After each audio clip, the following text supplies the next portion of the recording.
অর্থ আত্মসাৎ মামলায় গ্রেফতার হয়েছেন নিজেকে বিএনপির ভারপ্রাপ্ত চেয়ারম্যান তারেক রহমানের চাচাতো ভাই পরিচয় দেওয়া প্রতারক ও ভুয়া ব্যারিস্টার মোহাম্মদ শামীম রহমান। ঢাকা মহানগর পুলিশের উত্তরা পূর্ব থানা সূত্রে জানা গেছে, বৃহস্পতিবার ৩ জুলাই সকালে রাজধানীর উত্তরা ৪ নম্বর সেক্টরের মাটির মসজিদ এলাকা থেকে তাকে গ্রেফতার করা হয়। পুলিশ জানায়, গ্রেফতারের সময় তার হেফাজত থেকে উদ্ধার করা হয় প্রায় ১ ডজন সিম কার্ড, ২টি মোবাইল ফোন, বিভিন্ন ব্যাংকের ৪টি এটিএম কার্ড এবং তার নামেও ১০টি স্বাক্ষরিত ফাঁকা চেক।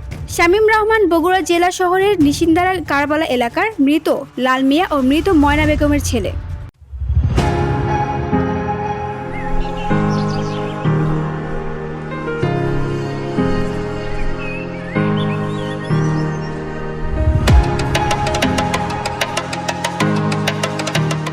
বগুড়ার পুলিশ সুপার জেদান আল মুসা জানান, প্রাথমিক জিজ্ঞাসাবাদে শামীম রহমান স্বীকার করেছেন প্রতারণার মাধ্যমে অর্থ আত্মসাৎ করতেই নিজেকে তারেক রহমানের চাচাতো ভাই এবং ভুয়া ব্যারিস্টার হিসেবে পরিচয় দিতেন।